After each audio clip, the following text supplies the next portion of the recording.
لک الحمد یا اللہ والصلاۃ والسلام علیک یا سیدی یا رسول اللہ۔ محترم ناظرین اور سامعین، ضیاء الحدیث کا آج چھٹا لیکچر ہے۔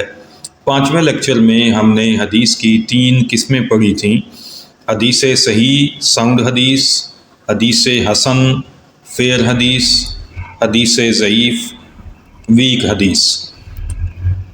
ایسے مصنفین جو اپنی کتابوں میں صحیح حدیثیں جمع کرنے کی کوشش کرتے ہیں اور اپنی شرائط قائم کر کے ان کے مطابق پوری کوشش کرتے ہیں کہ ایسی حدیثیں اکٹھی کر لی جائیں جو ان شرائط پر پوری اترتی ہوں اور صحیح حدیثیں ہوں، تو ایسی کتابوں کو کتب صحاح کہا جاتا ہے۔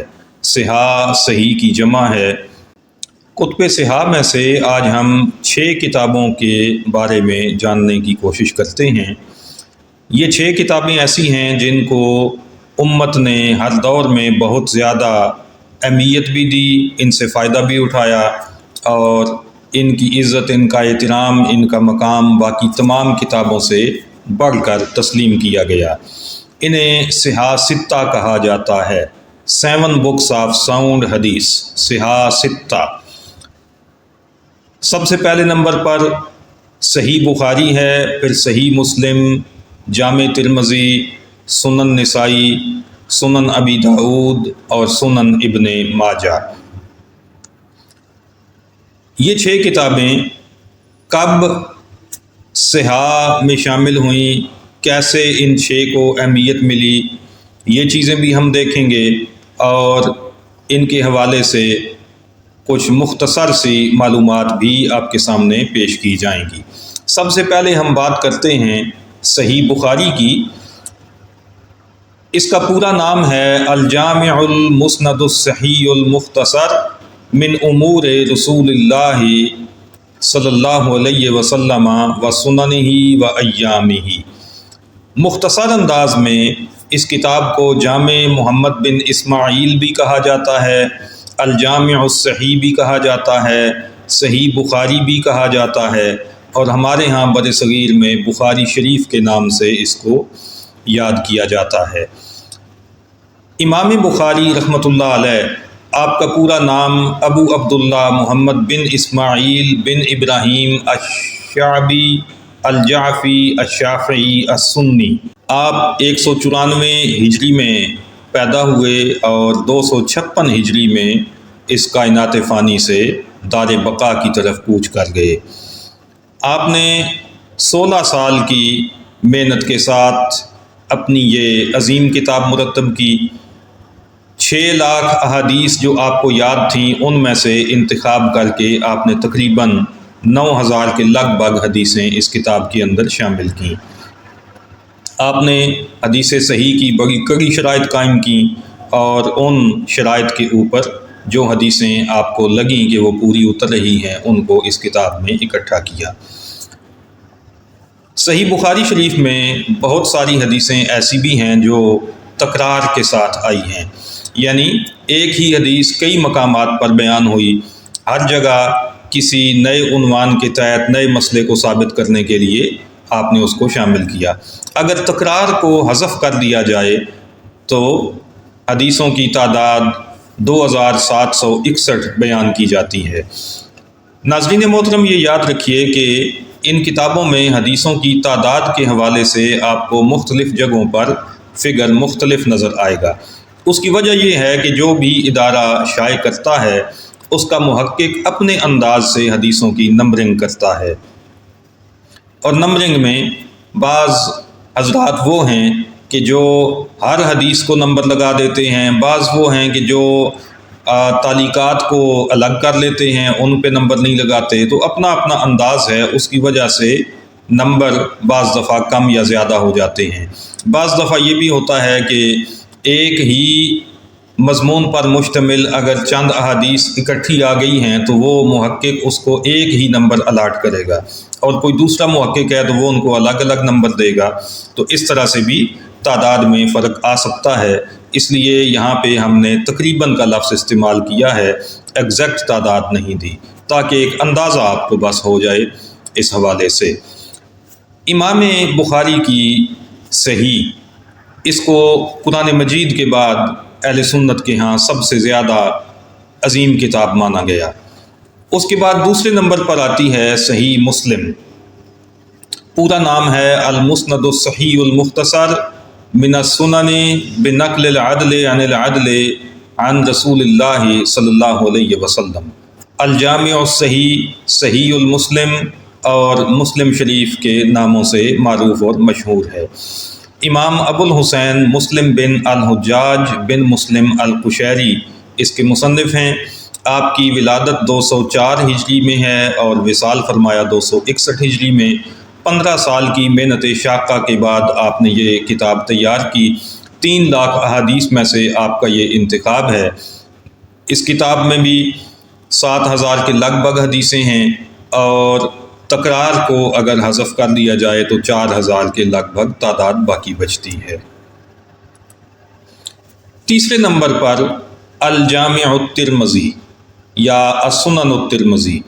امام ترمذی ابو عیسیٰ محمد بن عیسیٰ الترمذی، آپ 209 ہجری میں پیدا ہوئے، 279 ہجری میں آپ نے وصال فرمایا۔ آپ نے اپنی اس کتاب کے اندر 4000 کے لگ بھگ احادیث اکٹھی کی اور صحاح ستہ میں سب سے کم تکرار آپ کی کتاب میں آئی ہے۔ بہت کم ایسی حدیثیں ہیں کہ جو ایک سے زیادہ بار ذکر کی گئی ہوں۔ ائمہ مذاہب کے اختلافات کا بھی آپ ذکر کرتے ہیں، حدیث بیان کرتے ہیں تو راوی کا درجہ بھی بتا دیتے ہیں، وہ قوی ہے یا ضعیف ہے، حدیث کی فنی حیثیت بھی بتاتے ہیں کہ حدیث مرفوع ہے، موقوف ہے، مقطوع ہے، ضعیف ہے، کس درجے کی ہے۔ تو یہ اس کتاب کی اضافی خوبیاں ہیں۔ امام ترمذی کی اس کتاب کو بیک وقت جامع بھی مانا گیا ہے اور سنن بھی مانا گیا ہے۔ ان کی تعریفیں ہم پچھلے لیکچرز میں بیان کر چکے ہیں اور فرق بیان کیا جا چکا ہے۔ تو آپ کی یہ کتاب جامع بھی ہے، سنن بھی میں بھی شامل ہے۔ اس کے بعد اگلا نام ہے امام ابو داود سلیمان بن اشعث السجستانی رحمۃ اللہ علیہ۔ آپ 202 ہجری میں پیدا ہوئے، 275 ہجری میں آپ نے وصال فرمایا۔ آپ نے السنن کے نام سے کتاب مرتب کی اور آپ کی نسبت سے اسے سنن ابو داود کہا جاتا ہے۔ 5 لاکھ احادیث میں سے آپ نے یہ انتخاب کیا اور تقریباً 4800 احادیث اس مجموعے میں شامل کیں۔ احادیث احکام کا یہ اولی مجموعہ تھا، اس سے پہلے اس انداز میں کام نہیں ہوا تھا، اور صحاح ستہ کو اگر دیکھا جائے تو ان 6 کتابوں میں سب سے زیادہ احکام اور فقہ کی حدیثوں کا بڑا ذخیرہ یہی ہے۔ اس میں آپ نے صحیح حدیثیں اکٹھی کرنے کی کوشش کی اور ضرورتاً اگر کسی عنوان پر آپ کو صحیح حدیث نہ ملی اور آپ نے غیر صحیح حدیث لی ہے تو اس کا ذوف بھی ساتھ بیان کر دیا اور اس کی علت بیان کر دی۔ امام ابو عبد الرحمن احمد بن شعیب النسائی سن 215 ہجری میں پیدا ہوئے اور 303 ہجری میں آپ نے وصال فرمایا۔ آپ نے احادیث کی ایک بڑی عظیم کتاب مرتب کی السنن الکبریٰ کے نام سے۔ اس میں صحیح احادیث بھی تھیں اور حسن احادیث بھی تھیں۔ امیر رملہ نے آپ سے فرمائش کی کہ اس میں سے صحیح حدیثیں میرے لیے الگ کر دیں، تو آپ نے صحیح حدیثوں کو الگ کیا اور اس مجموعے کا نام آپ نے رکھا المجتبیٰ، چنا ہوا، اور اسی کو السنن الصغریٰ بھی کہا جاتا ہے، اور صحاح ستہ میں آپ کی یہی کتاب شامل کی گئی۔ اسے عام عرف میں سنن نسائی کہا جاتا ہے۔ اس میں حدیثوں کی تعداد 5758 بیان کی جاتی ہے۔ مختلف شائع کرنے والوں کے ہاں اگر آپ چیک کریں گے تو ہو سکتا ہے تھوڑا بہت فرق بھی آپ کو مل جائے، تو اس کی وضاحت ہم پہلے کر چکے۔ آپ نے بھی امام بخاری اور مسلم کی طرح بہت سخت شرائط قائم کی اور ان شرائط پر احادیث کو اکٹھا کرنے کی کوشش کی ہے، مگر خاصی تعداد میں اس میں کمزور روایات بھی آ گئی ہیں۔ انسانی کوشش ہے، ضروری نہیں ہے کہ ہر کوشش 100% پوری ہو جائے۔ بہرحال بڑی عظیم کتاب آپ نے مرتب فرمائی۔ اس کے بعد سیاستہ میں سب سے آخر میں نام آتا ہے امام ابو عبداللہ محمد بن یزید بن عبداللہ ابن ماجہ القزوینی رحمۃ اللہ علیہ کا۔ آپ 209 ہجری میں پیدا ہوئے اور 273 ہجری میں آپ نے وصال فرمایا۔ آپ نے السنن کے نام سے کتاب مرتب کی، احادیث احکام اس میں اکٹھی کی اور فقہی ترتیب میں ان کو مرتب کیا۔ آپ کی اس کتاب کو عرف عام میں سنن ابن ماجہ کہا جاتا ہے۔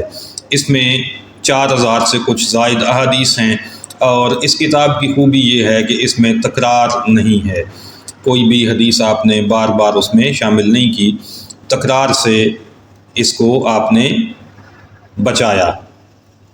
اور اس کی ایک اور خوبی یہ ہے کہ اس کی اکثر احادیث وہ ہیں جو سیاستہ کی دوسری کتابوں میں موجود نہیں ہیں، یعنی باقی 5 کتابوں میں جو حدیثیں آ گئی تھیں ان کے علاوہ یہاں پہ نئی حدیثیں ہمیں زیادہ ملتی ہیں۔ اس کتاب میں ضعیف روایات باقی 5 کتابوں کی نسبت قدرے زیادہ اکٹھی ہو گئی ہیں، اور یہی وجہ ہے کہ اس کو سیاستہ میں سب سے آخری نمبر پر رکھا جاتا ہے۔ ناظرین محترم، آج کے لیے اتنا ہی۔ انشاءاللہ العزیز اگلے لیکچر میں ہم یہ دیکھیں گے کہ ان 6 کتابوں کو اہمیت کب ملی اور کیسے ملی، اور ان کے حوالے سے 2-3 اور بھی بڑے اہم ایشوز ہیں جو اگلے لیکچر میں بیان کیے جائیں گے۔ اللہ پاک ہمیں اپنے پیارے حبیب صلی اللہ علیہ وسلم کے ارشادات عالیہ کو سمجھنے اور ان سے بہرہ مند ہونے کی توفیق عطا فرمائے۔ وما علینا الا البلاغ المبین۔